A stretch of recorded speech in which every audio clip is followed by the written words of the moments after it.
aren't already there, go ahead and turn to Galatians chapter 5. We are still continuing the look in the book of Galatians here.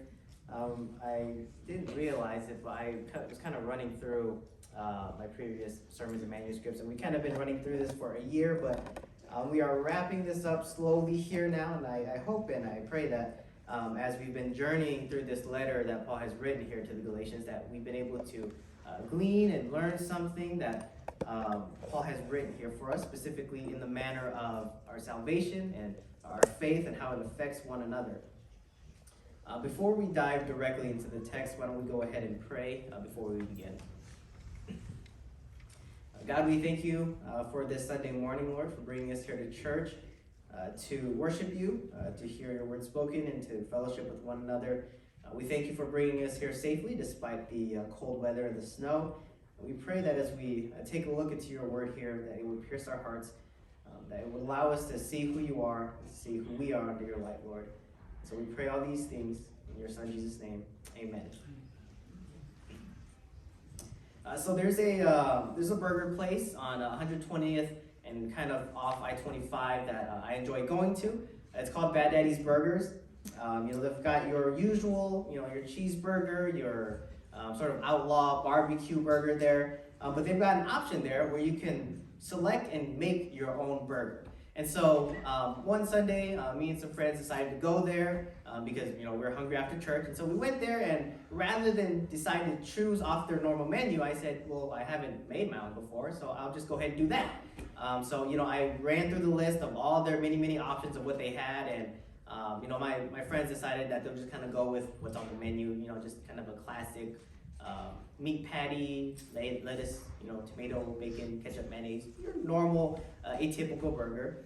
But as I kind of looked at the checkoff list that they had for me, I kind of found myself checking off everything, right?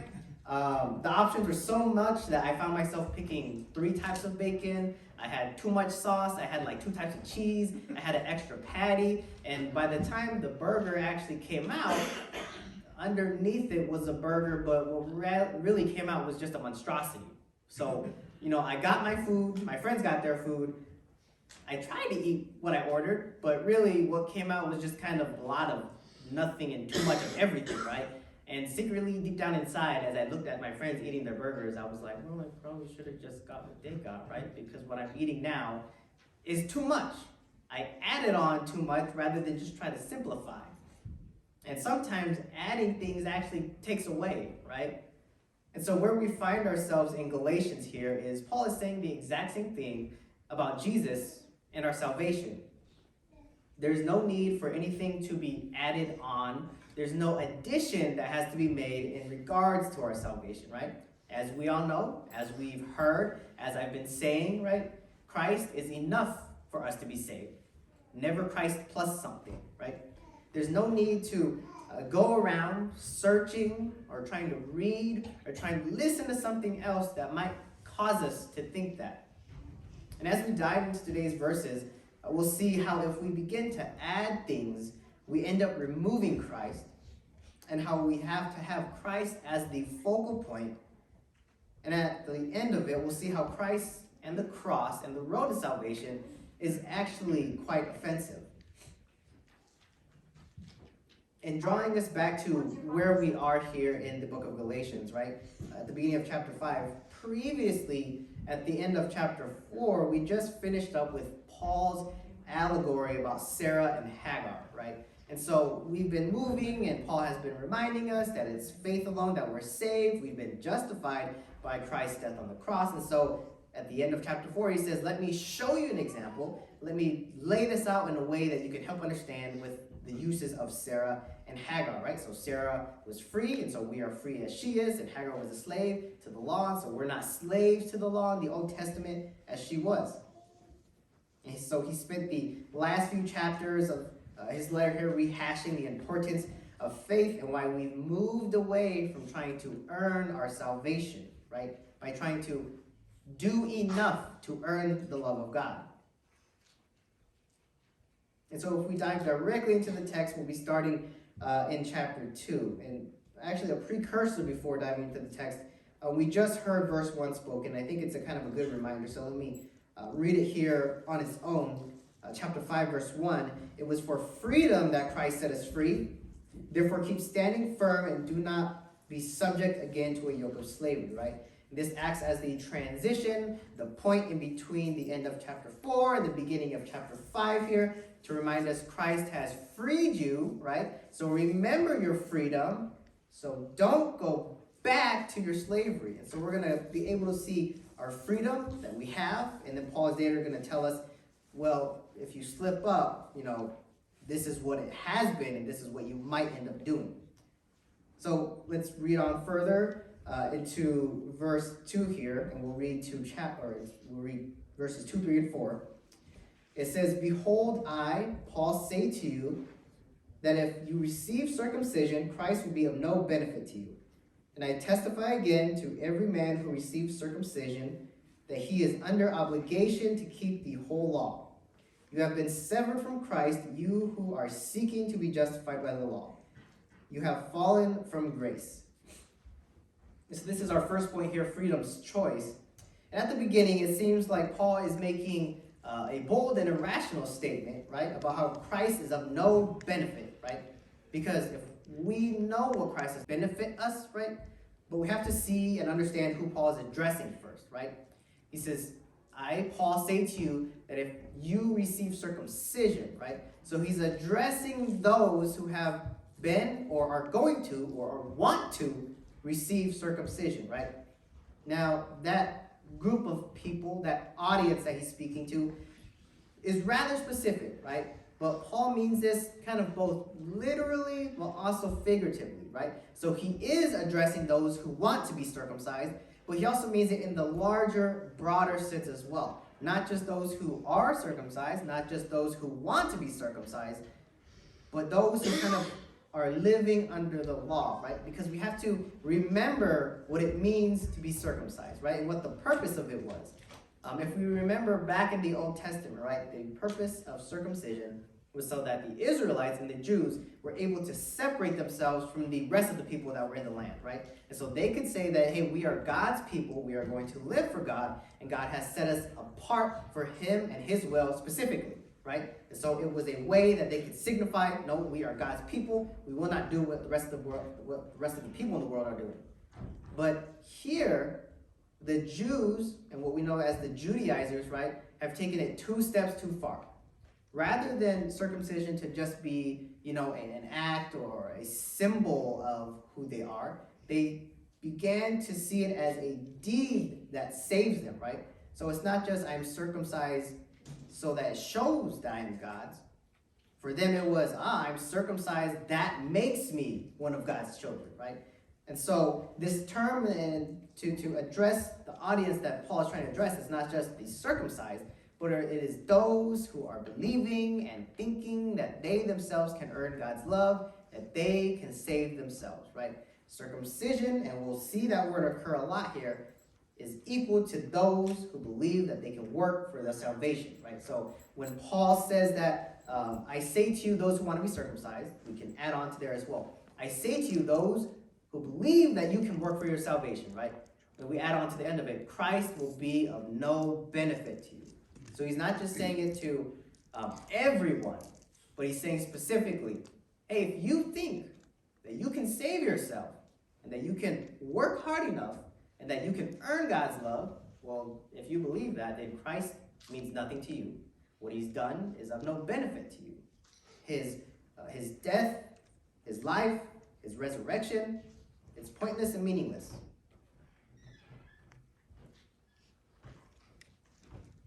And we all know that there is only one way to salvation, right? There's not 2 roads, it's 1 road.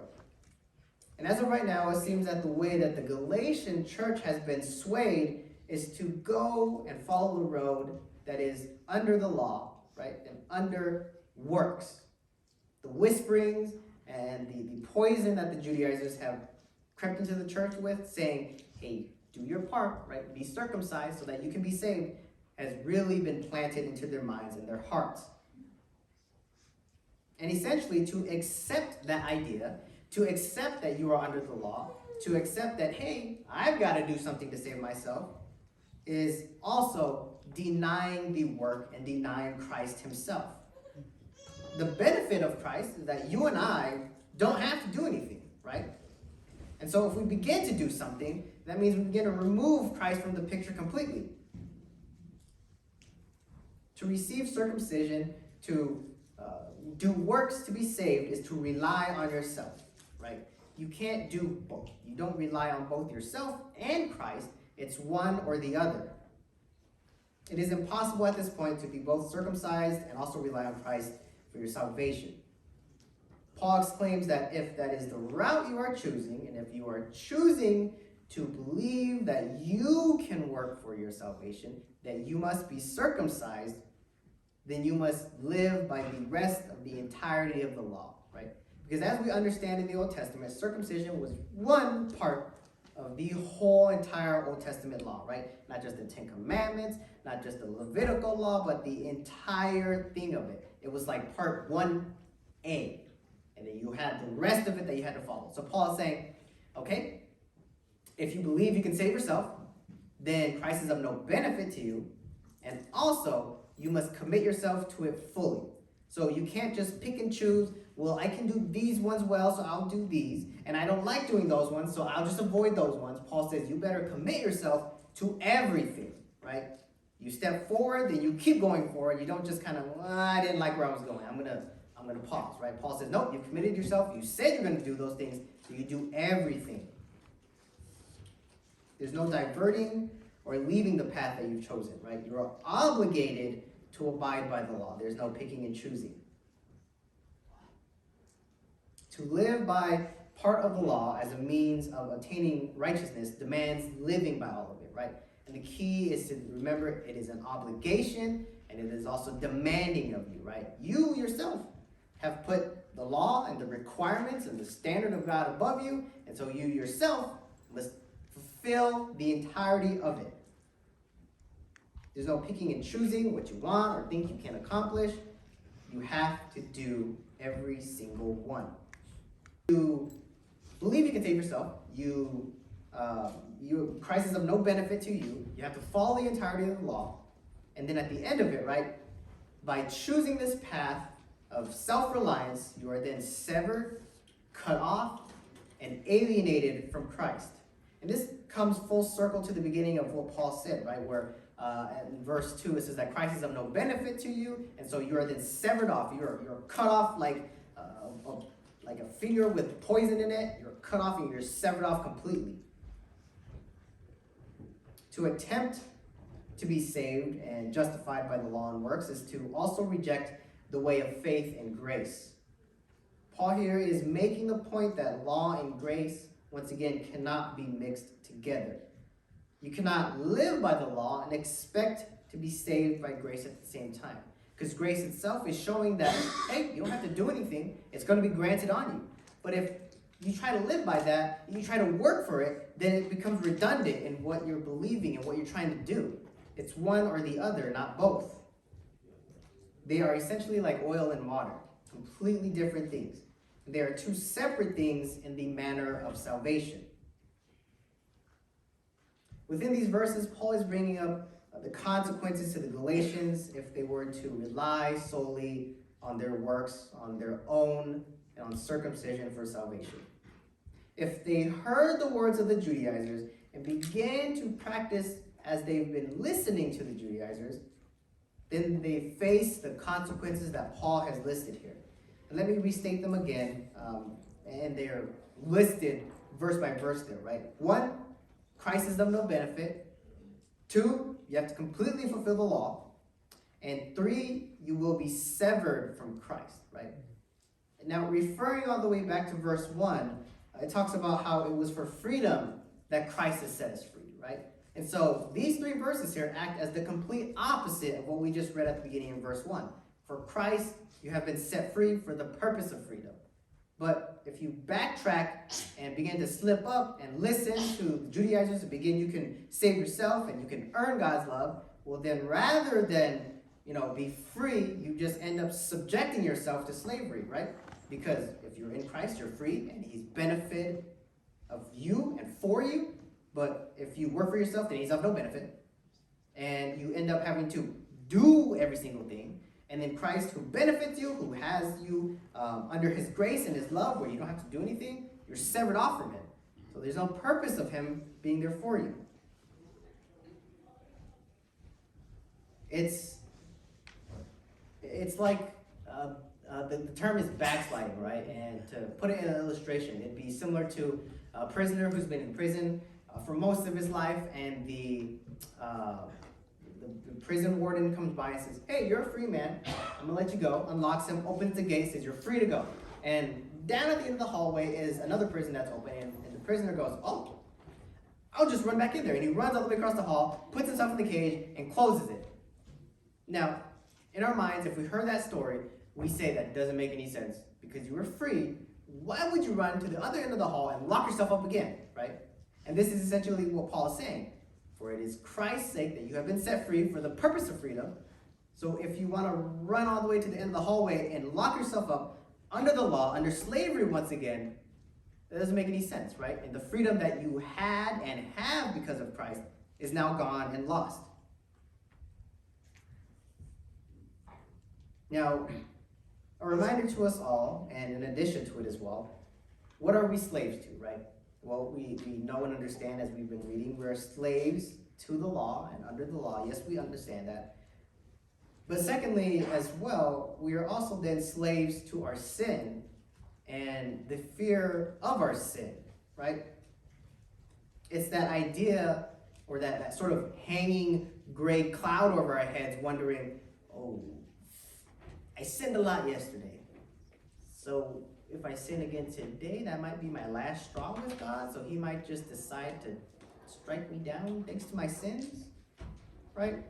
We begin to have that hanging over our head where we have to continue to do, thanks to that uncertainty, thanks to the amount of sin that we have within ourselves.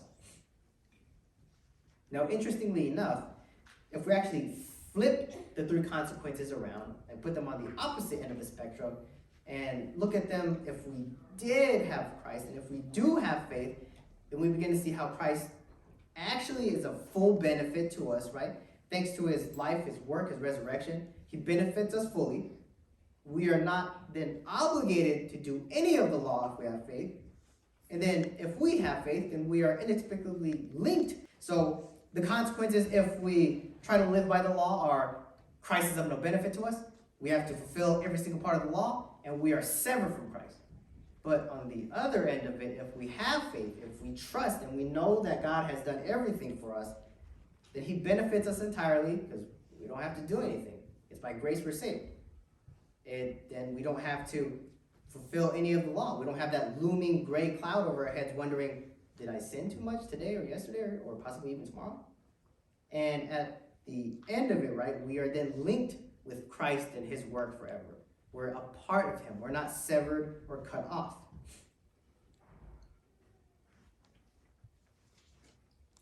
And there's a question that at some point some of us have thought about, or some of us might think in the future.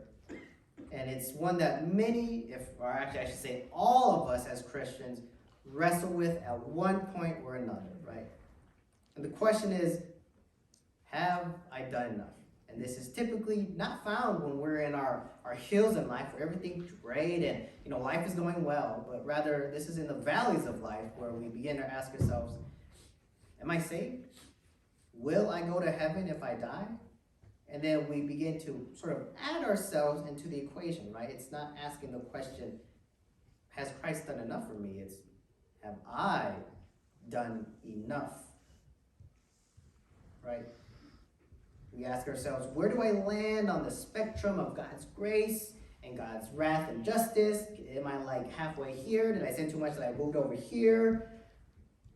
And at some point we kind of want to say, well, I've done enough, so maybe I can go up to God and tell him, look, I've done this little tiny thing, this little small merit. I must have earned some part of your grace, right? And that's what we often want to think.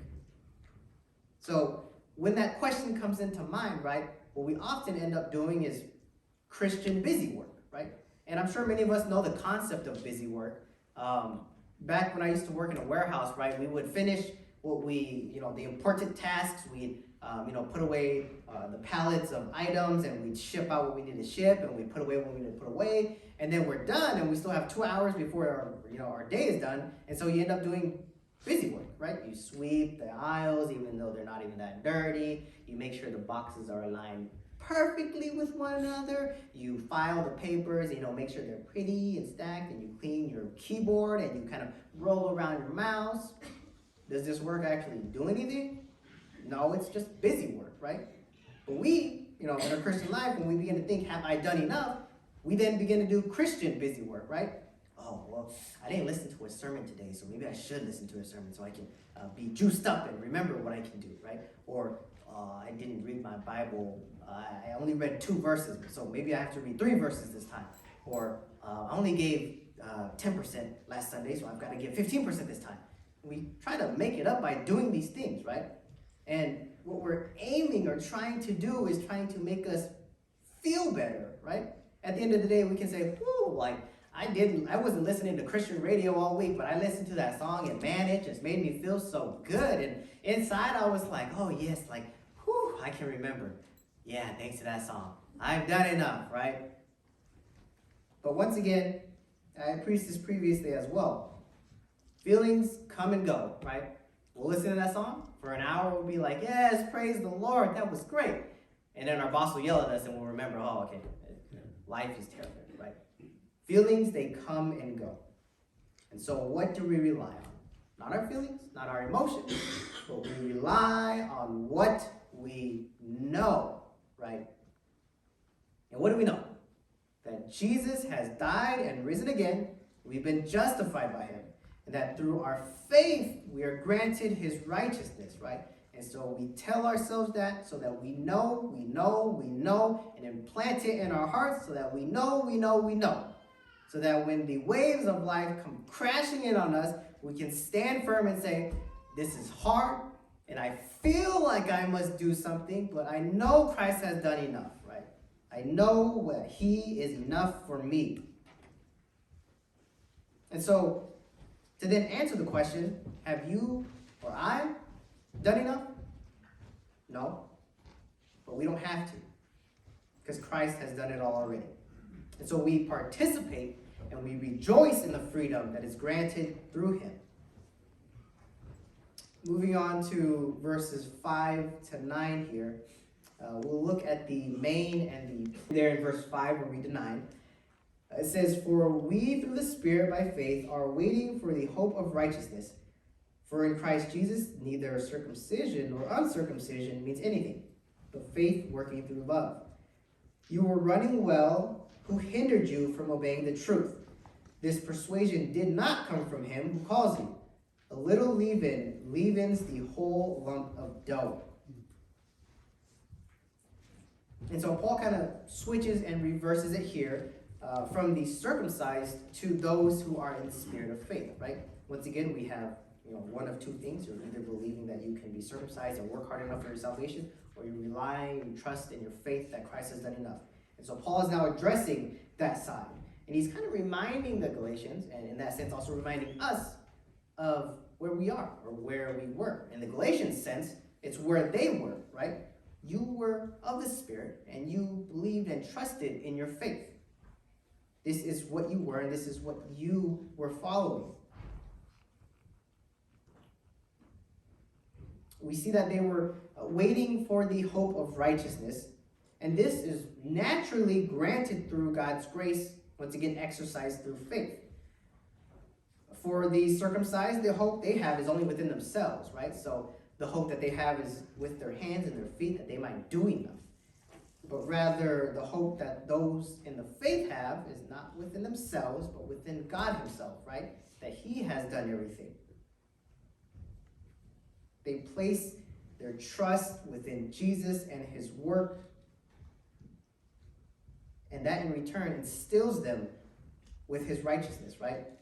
Now the interesting thing here is that Paul kind of says that they are waiting for the hope of righteousness, right?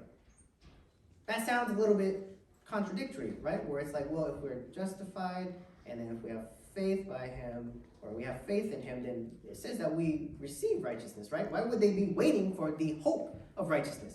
Well, Paul is addressing a different thing here, right? We understand that Christ has justified us, and when we believe, Jesus' righteousness has been imputed onto us, right? So that's Jesus's that has been granted onto us. And so when God sees us, he doesn't see our sinfulness, he sees Jesus' righteousness. And so what Paul is saying here is that we then have hope for the full sanctification of who we are. Here on this earth, we are imperfect. We will never, ever be perfect. We will not be fully sanctified or fully glorified. Paul is saying we have the hope that in the future, in God's timing, in God's plan, he will fully sanctify us and we will be fully glorified, fully perfected. In God's timing, he will grant us perfected righteousness. Following verse 5, Paul tells us that in Christ Jesus, there it does not matter if you're circumcised or uncircumcised, right? Once again, the qualifications to be saved are brought up, right? And we saw this back in chapter 3 of Galatians, where Paul said that there is neither Jew nor Greek, there is neither slave nor free man, there is neither male nor female, for you are all one in Christ Jesus, right? And once again, this is a statement saying there is no pre-qualifications that need to be met for you to be saved, right? Jesus does not say, yes, you have to believe in me, but you also have to be, you've got to be rich, you've got to be, 6'2", you have to be a man, you have to follow these certain things. There is no pre-qualifications. It doesn't matter who you are. It doesn't matter if you're white, black, Asian. It doesn't matter those things about yourself. What matters is what Christ has done. You simply believe and you are saved, right? Our salvation is hinged on nothing else except for Christ and his work. Now, what follows afterwards and what Paul says in verse 6, right? It says, for in Christ Jesus, neither circumcision nor uncircumcision means anything. So what we are doesn't matter. What we have doesn't matter. So what matters? Well, faith working through love, right? Well, that kind of sounds like works, right? Works matters all of a sudden? Well, we remember the sort of equation, right? It's not we have faith plus works equals our salvation. That's not the equation. It's we have faith that saves us. As a result of that saving, we have works, right? We produce good works. And so Paul is saying, you have been saved, and it doesn't matter who or what you are. What matters is what's being shown, right? Faith working through your love, your faith expressed, your faith exercised, right? How do we know that someone is saved? By how they live, by how their faith is shown through their love, right? If someone has, if someone says that I'm a Christian or that they're a Christian and they go around and they mock people, they make fun of people, they don't do their work well, they don't do anything that is remotely close to the Bible, then you begin to question, is that guy even saved, right? Because their fruits don't match what they say. Their fruits are not a byproduct of their faith. But if someone says they are saved, and you see them, they love their neighbor, they love their family, they love their parents, they love their church, they care for those who are unsaved, then it makes sense. You are saved because your fruits match your faith. And so your works are a byproduct. Now we see sort of the positive here again, right? And once again, this is Paul saying, this is what you were, right? This is when you trusted in your faith. This is when you trusted in Christ's work alone. In verse 7, Paul means to sort of question them and say, if this is who you were, then why did you choose something else, right?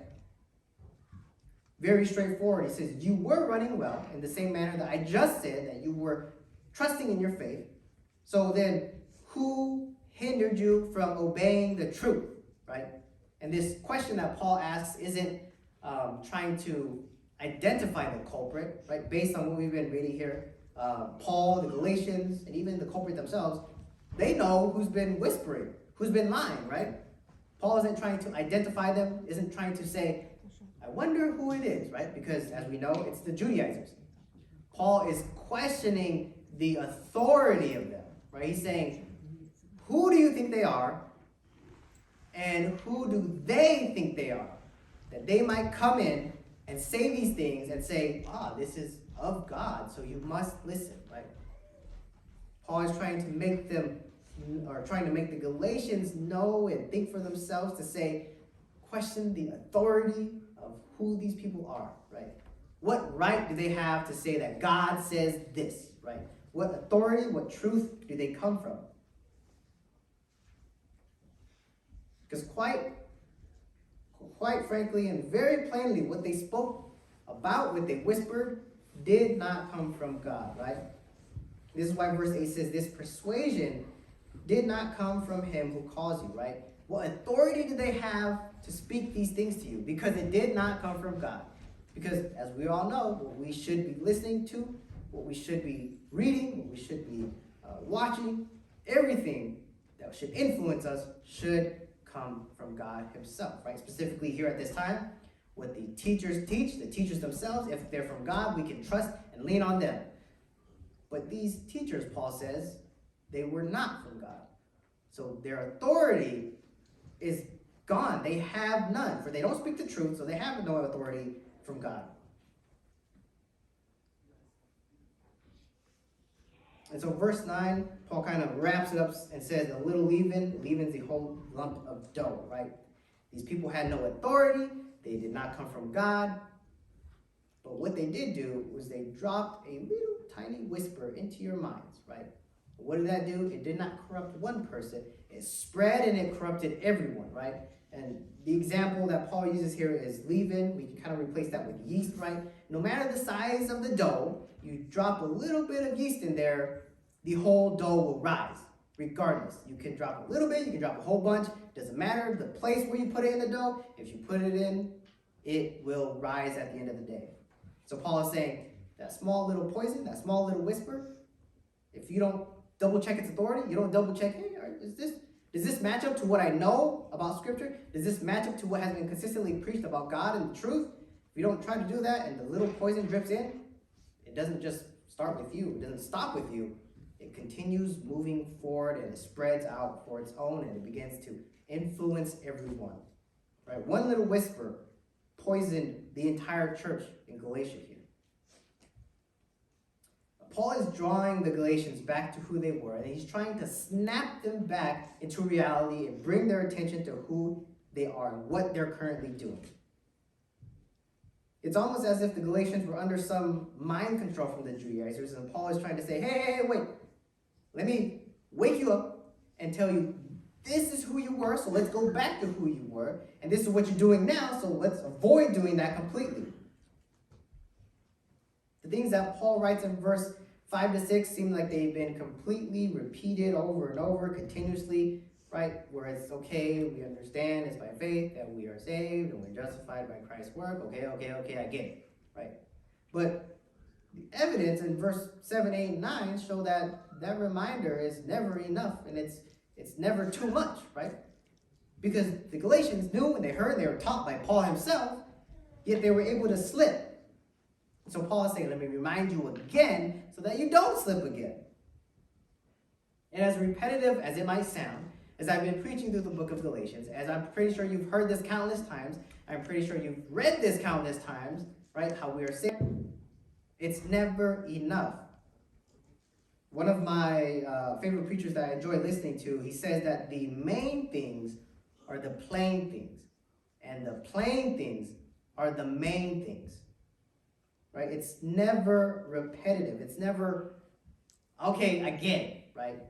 We often say that. We often say, I've heard this 1,000 times, so I understand it. I get it. Like, you don't have to tell me again. But what do we know about life? Right? Responsibility shifts. The winds of life change. The direction we're trying to go changes. And all of a sudden we find ourselves, we go back to that question. Have I done enough? Right? And it's about reminding yourself and being guarded enough so that you know, right? For a matter of fact. that you don't save yourself, but Christ has saved you and done enough, right? And sure, we might think that, as we sit now in our seats when life is good, well, no way that'll happen, right? I'm a good Christian. I go to church, I read my Bible, I pray, I tithe, I remind myself when I want to, right? When I want to, right? And what do we know about ourselves as humans that we know for sure?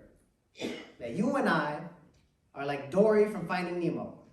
We look forward and we say, woo, life's good. I know Jesus died for me. Hallelujah, praise God. And then something in life goes right past our face and we go, what was that? And we look forward and we forget where we were going. We don't remember what we're doing. We don't remember what God is or what he's done for us or who he is, right? So this is why we constantly remind ourselves to guard ourselves, right? And the key thing is to guard ourselves. If we don't remind ourselves, then we begin to lower our walls and we begin to unguard ourselves. And so the little whisper, the little poison begins to trickle in. And so we begin to accept things that we shouldn't accept, right? So we remember and we remind ourselves consistently and constantly so that we may be guarded from the things that would tempt us and move us away from the truth, right? So we don't get Trojan horsed all of a sudden, right? Something that looks like the truth, but deep down inside it's not. So we can avoid losing what we know and understand. I remember one day we were eating lunch at my mom and dad's place, and we were eating kapia. And so, when you eat kapia, you often have the condiments with it. My mom brought out a jar of chili oil, and she told us, don't put a lot. It's very, very hot, right? And so, me being a good son, listening to my mom, right? I was very, very conservative with my 2 drops. I picked up the spoon, I watched all the chili oil drop off, and it went, tick, tick, right? 2 very small drips. And I mixed it in my kapia, and I looked at it, and I was like, well, it doesn't look like there's any chili oil in it, so I might put more, but I probably shouldn't. And I took a sip of the chili oil, and within seconds, I'm rummaging through the fridge trying to find milk because my tongue is on fire, right? The kapia did not look changed. It did not look any different, but that 2 drops made a complete and utter difference, right? And in the same manner, it does not take an enormous, blasphemous, loud lie, right, to move us off track just a little bit, right? As Paul says, it's a little bit of yeast to make the whole dough rise. It's kind of like, if it doesn't even have to be snow outside when you're driving, right? Everybody knows if you're driving and you turn the wheel just a smidge, you're already drifting off, and in a couple minutes you're like 20 feet off the road, right? You hold your hands steady, you maintain eyes on the road, hands 10 to 2 or 9 to 5, and you always go in the consistent way. A little bit of yeast makes the whole dough rise. A little poison in your faith corrupts the entire thing. And so we remember, as redundant as it sounds, right? It is saved by grace through faith. We are saved. We are saved by grace through faith. We are saved by grace through faith. We wake up tomorrow. We are saved by grace through faith. We go to bed. We are saved by grace through faith. Life is good. We are saved by grace through faith. Life is bad. We are saved by grace through faith, right? So at no point we let our guard down.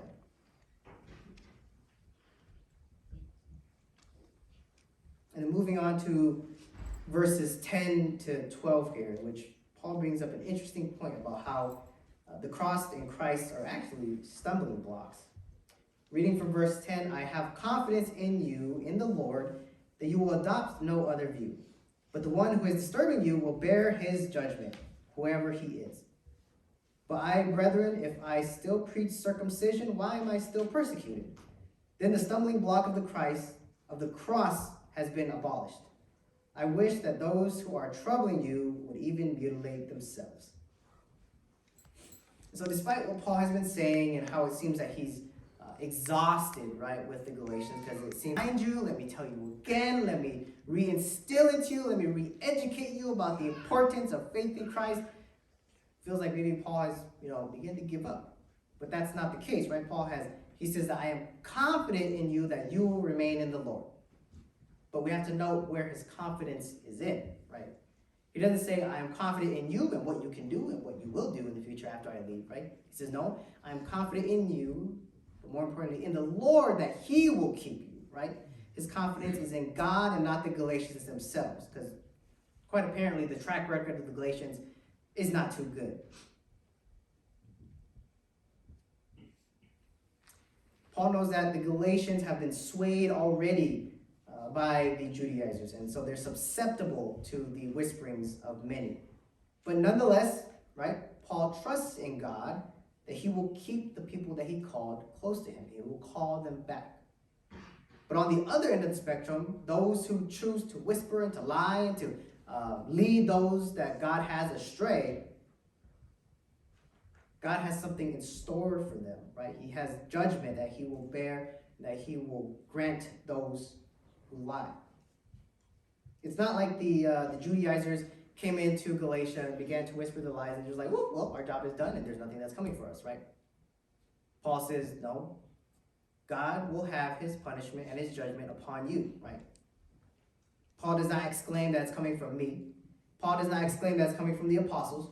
He does not say that it's going to come from the church that you have lied to, but it's coming from God himself. So the exploitations will not go unnoticed.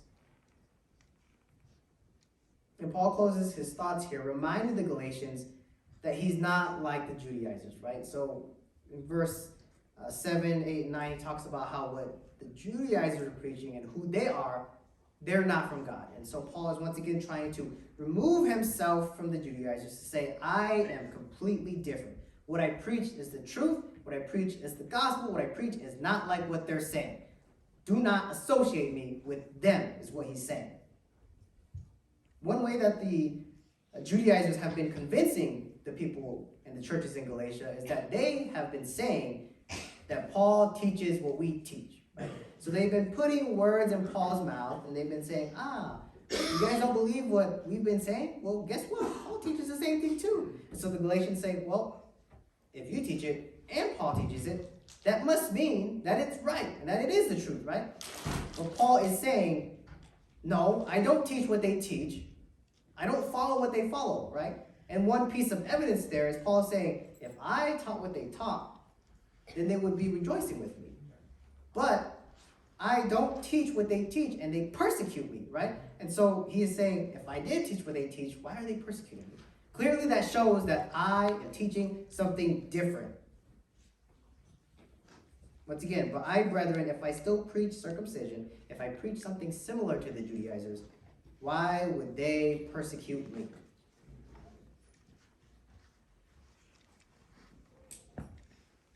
Paul wants to prove it once and for all that what he's teaching is the truth of the gospel, that what he's teaching is from the authority of God himself.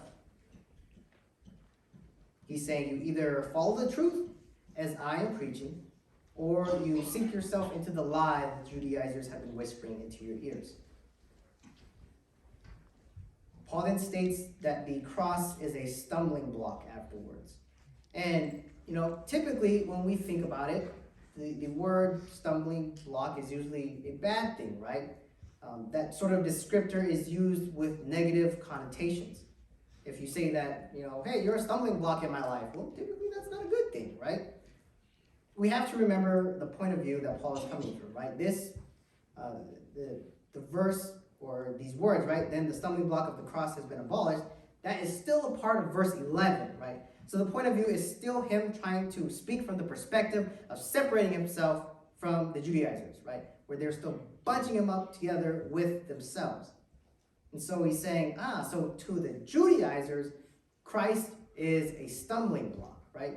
Well, how is that, right? What sense in that does that have? And so to understand that, we have to understand the Jews themselves, right? For the Jews, tradition and circumcision were what set you apart, right? As we were just saying, Old Testament times, you were circumcised or you're set apart, so that marked you as one of God's people, right? And so now in the New Testament, right, we understand that Christ has died, so the act of circumcision isn't necessary. The old laws and the old traditions, the sacrifices, that isn't necessary either. But for the Jews who want to hang on tight and to say, wait, we can't just let that go. That's what makes me me. That's what makes sure that I'm to be saved, right? The cross is a stumbling block. Because the cross says, you can't do anything. Your traditions, your rituals, your circumcision, what you've been doing in the past, that doesn't matter, right? You are not enough. That is the stumbling block that the cross is, specifically to the Jews, right? They become reliant on themselves, so they want to do something. But the cross says you can't do anything. They must accept that they cannot do anything to be saved. And rather, they must accept that they must rely on the cross alone. Verse 12 then acts as the exclamation point in this last few verses here, right? Paul has been fighting off the Judaizers this whole time. He's been saying, I'm not like them. They have no authority. They preach nothing. They preach lies and blasphemy, right? And so he closes it off with kind of an interesting statement, right? And if we read it at face value, it feels like Paul is saying this in a cruel manner, right? He's kind of crudely and rudely saying this, right? He says, I wish that those who are troubling you would even mutilate themselves. Well, at face value, it feels like, well, Paul, that's a little bit much, right? We get that they're blaspheming and they're saying lies, but to mutilate yourself? But we have to take into context what is going on currently at this time to understand. During the time that Paul wrote this letter, there was a cult called the cult of Cybele. And for this cult, for you to be considered a part of it, specifically if you're a man, you would literally mutilate and castrate yourself. And for them, that was the highest thing you could possibly do. And that showed great value, and in that sense, that was like, you are super duper spiritual. So if you're part of that cult and you're castrated, it's like, oh wow, you are the most high in this cult, right? And so Paul is saying, you know what? To the Jews and the Judaizers, if you consider circumcision as such a high mark of your spirituality, take it all the way, right? Because circumcision would not be enough. If that little deed does 10%, just go 100% all the way. Because wouldn't you be more spiritual if you mutilated yourself? So Paul's saying, and essentially he's telling them, the ball is in your court, Judaizers. From my perspective, I live my faith out, right? I know that I am saved, and so I do these works because of that, and I love the people, and I exercise my faith. So let me place the ball in your court, Judaizers and Jews. Why don't you go all the way with what you say and what you preach and what you believe? Don't just do step one. Go all the way. Go 100%. Mutilate yourself like this cult to show, hey, this is my way to salvation, so to complete my salvation, I'll castrate myself. Commentary says, if the Judaizers are so insistent on this circumcision as a means of pleasing God, why don't they go all the way and castrate themselves as the supreme act of religious devotion? If, like the pagans, they believe human achievement can earn divine favor, why don't they go to the pagan extremes of self-mutilation like the Cybelean priests? Now there's two sort of applications and two things that I want us to take away from here. And first is that I want us to know of the severity that God, and Paul here as well, treats false doctrine and blasphemy, right? We can see why Paul has taken this problem so seriously and has not treaded lightly with his words, right? If we remember at the beginning of chapter 1, usually, when we read the letters of Paul, chapter 1, the first couple verses kind of are just, hey, this is Paul writing to you, I missed you, I wish I could be there with you, right? Specifically, if we remember Galatians chapter 1, it was, hey, this is Paul, stop doing what you're doing, right? He's handling this with extreme care, but also making sure he gets to it as soon as possible. He's very, very urgent with it, right? It's like if a friend of ours, I think I used this last time, but just a reminder, if a friend of ours is in their house and it's on fire, we don't go in and we don't hey, good morning. It's a beautiful day outside. How'd you sleep? I hope you slept well. By the way, your house is on fire. You might want to get out, right? We don't do that. If their house is on fire, we barge in, we scream, we shake them awake, we tell them your house is on fire, we need to get out. Paul is treating this lie, and he treats false doctrine and blasphemy with the same manner. You need to stop. You need to get out. Whatever you're doing, just stop completely. You don't gradually stop. You stop cold turkey completely. He shouts from the top of his lungs to warn astray. So he cares about those who have been led astray, the sheep who are lost and somehow wandered away from the path.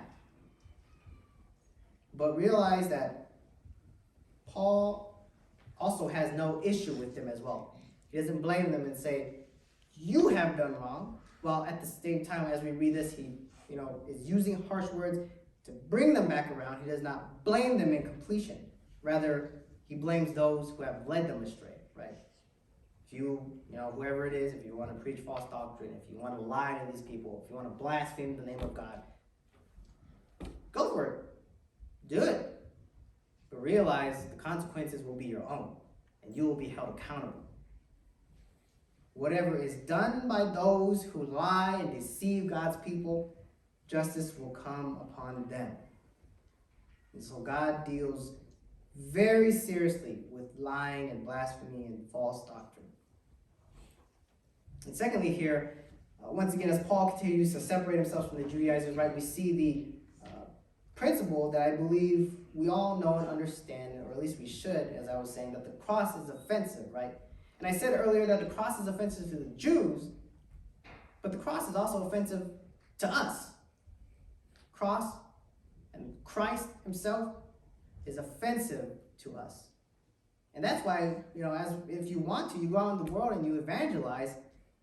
If you speak the word and you speak the truth and you speak the gospel, it offends people, right? They're like, oh, I don't like what you're saying, right? Because at the root of it, at the root of the gospel, at the very beginning, to make sure that they know they have to be saved, you have to tell them you're drowning, right? You're a sinner. And people are like, oh, no, I'm not. I was born good, influenced poorly.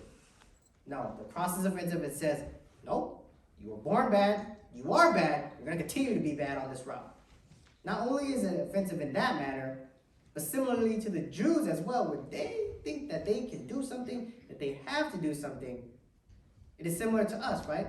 And we think and we kind of put it on ourselves and we say, well, we don't have any rituals like that. We don't have any, like you have to be circumcised. We don't have any things that tell us you have to do X, Y, or Z.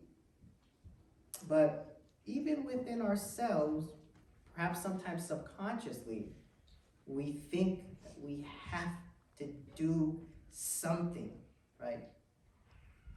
It is our pride in ourselves that we try to do something with our hands and feet, that we might somehow, earn 2% of our salvation. So we can go to heaven and say, oh, you guys were just saved by Jesus? Ooh, check me out. I did 2% of something, so I am here because of me too. We want to say that. And for some, the thought might be, well, no, that's not me, right? Because I believe and I trust and I am 100% positive that Christ has saved me. And so, I just lean back and I'm good, right? For a time, that might be true, right? But we know that that's not true because at some point or another, we have tried to do something, right? In fact, it goes against the very fiber of this world, right? Because what does the world tell us? In regard to everything, hey, you can do it, right? You can do it. You work hard enough. You can get it done. It goes against the very fiber of the American dream, right? If you work hard enough, you can earn the highest everything. You can be the tip top of the mountain. You can earn your way to what you want. And that's the pride that we have within ourselves. Oh, I can do something.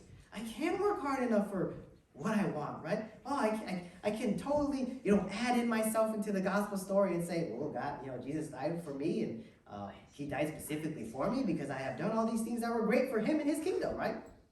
Nope. That's not the truth, right? And that's why the cross is offensive. Because it tells you, oh, you've gone to church, you've read your Bible, you've done these things, you volunteered for 20 years, you love your neighbor, you love your family, you care for, the unbelievers. That's not enough, right? The cross says, you can do all those things, that's not enough. The cross says, you can do whatever you want. That doesn't matter. What you must do is you must come to the foot of the cross and you must kneel. And you must set aside your pride, right? You must throw everything that you think you've done away. You must rely on someone else completely. Only by laying down at the foot of the cross can you be saved, right? So the cross is naturally offensive to us all because it tells us we can't do anything. But it is the only thing that can save all of us.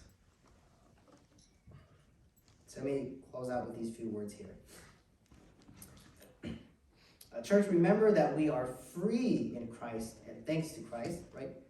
Just as it was read in verse 1. So let us not be a prisoner who is freed and then run back into another cell. Do not be tempted by the lies of the world to work for your salvation, to work under the law. There is too much at risk for that mindset, right? It's not just the threat of this life here on earth, it's the threat of life eternally. Instead, remind yourselves, guard yourself, that the plain things are the main things of the faith.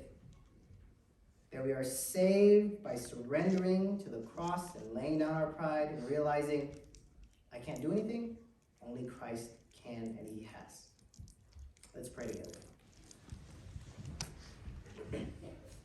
God, we thank you for today once again. We pray that each and every day you would remind us and instill in us the need to rely on you. That the offense of the cross is truly offensive to who we are, but if we lay ourselves down at the cross, we realize that it is the only saving grace, that we should rely on you, that we should trust in our faith, that you have done enough to save us for you and your kingdom and for your glory and for your works, Lord. So we pray that we instill that in our hearts and our mind and to defend ourselves from the enemy who comes in to deceive us and lie to us, Lord. Continue to be with us as we walk this life through its many, many storms, its trials and tribulations. As we go out from church today, may you watch over us and keep us safe. Watch over us as we go home in the snow and the cold weather, prevent any harm from happening as we transport home, Lord. Watch over us as we go through work and school as well. Let us enjoy our week, and if you have not returned yet, may we come back here to worship you once again. In Christ Jesus' name we pray, amen.